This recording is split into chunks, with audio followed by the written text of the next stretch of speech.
अस्सलाम वालेकुम दोस्तों। हज़रत अली अलैहिस्सलाम का फरमान है कि अपने बच्चों की तरबियत कैसे करें।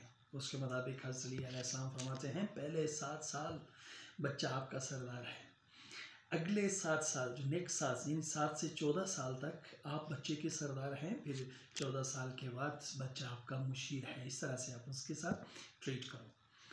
होता क्या है कि काश हम इन उसूलों को, इन फ़रामीन को, कुरान की आयत को, अहादीस को साइंस की असूलों के मुताबिक वेरीफाई करते, तो आज हम एक सुपर नेशन, सुपर कौम होते।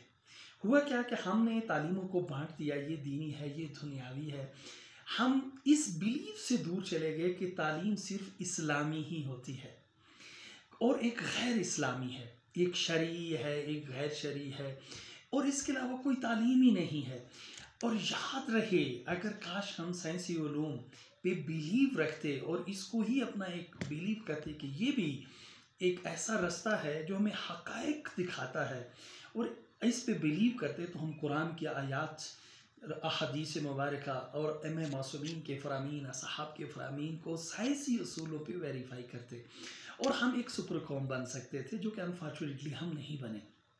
होता क्या है, जैसे कि अली का ये फरमान है कि पहले 7 साल बच्चे को सरदार बनाएं, मीन के बच्चे के साथ इस तरह से ट्रीट करें कि बच्चा सरदार है, जो वो कहे उसकी बात माने, उसके ख्वाहिशात का ख्याल रखें, उसको एक मकाम दें, इज़्ज़त दें। जब वो आए तो उसको एक फील हो कि वो एक काबिल, एक कॉम्पिटेंट बंदा, यानी उसके अंदर एक जज्बात आप उसके उभारें और उसको कभी भी डिग्रेस ना करें, उसको डिवैल्यू ना करें, उसको मत डांटे, स्ट्रेस में ना लेके जाएं पहले 7 साल।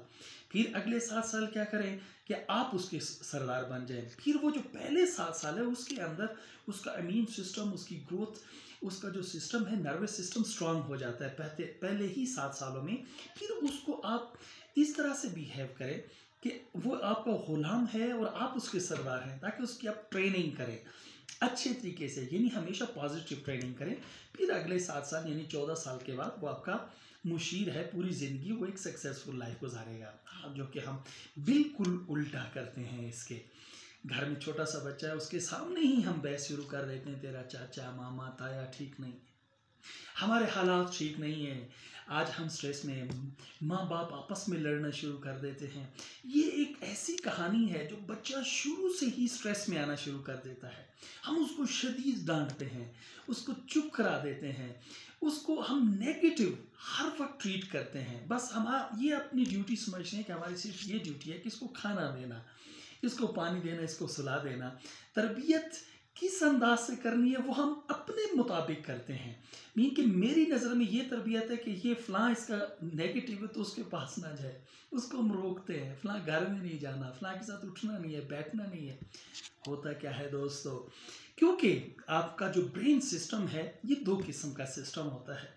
एक होता है सिंपैथेटिक नर्वस सिस्टम, एक होता है पैरासिम्पैथेटिक नर्वस सिस्टम। जो पैरासिम्पैथेटिक नर्वस सिस्टम है वो जब आप नॉर्मल सिचुएशन में होते हैं, कूल एंड काम होते हैं, तो वो नर्वस सिस्टम एक्टिव होता है। तो उसके रिजल्ट में जो आपके ग्रोथ हार्मोन हैं, जो आपकी बॉडी पे ग्रोथ करते हैं, वो एक्टिव रहते हैं और आपकी ग्रोथ अच्छी होती है। दूसरा क्या है, सिंपैथेटिक सिस्टम। जब भी आप स्ट्रेस में आते हैं, कोई भी स्ट्रेस होती है, आपको किसी किस्म की नेगेटिविटी होती है, तो एक ख़ास किस्म का हार्मोन रिलीज़ होता है, ब्रेन हार्मोन रिलीज़ करता है, उसका नाम है कॉर्टिज़ोल। ये जो कॉर्टिज़ोल हार्मोन रिलीज़ होता है ये आपके ब्लड में आता है, ये आपको इमरजेंसी के लिए तैयार करता है।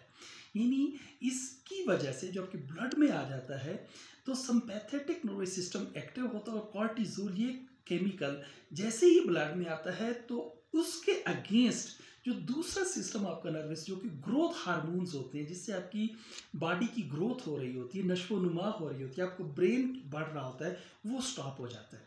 याद रहे कि एक 1 नैनोलीटर पर एमजी, 1 नैनोलीटर पर एमजी कॉर्टिज़ोल अगर ब्लड में आ जाए तो वो 40 मिनट तक आपके ब्लड के अंदर सर्कुलेट करता रहता है।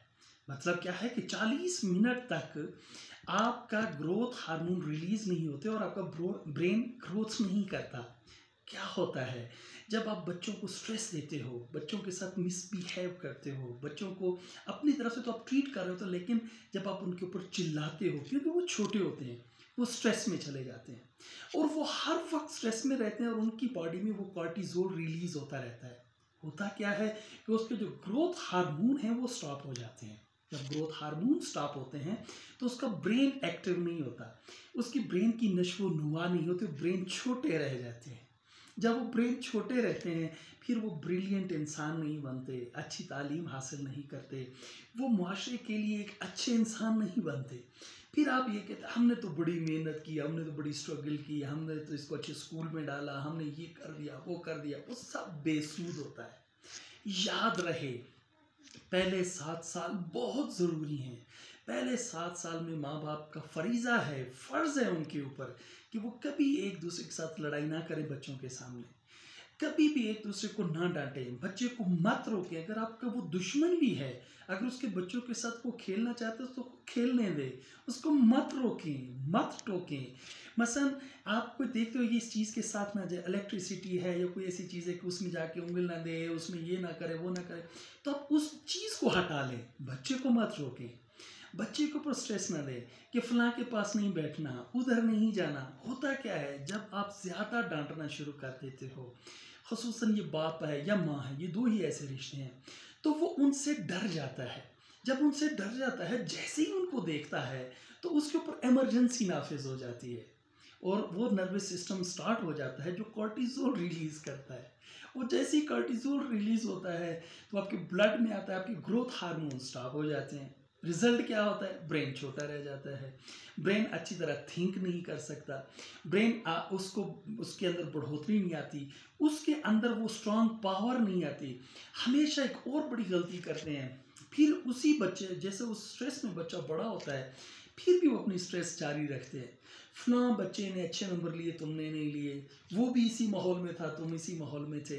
जब ये बातें उसका कंपैरिजन स्टार्ट करते हैं, क्योंकि वो स्ट्रेस में कॉर्टिसोल ही रिलीज होता है, तो वो पूरी मकसद है वो उसकी, चाहे वो बड़ा भी हो जाए तो वो कॉर्टिसोल ज़्यादा ही रिलीज होता रहता है, जिसके नतीजे में वो स्ट्रेस में रहता है, उसके ग्रोथ हार्मोन एक्टिव नहीं होते।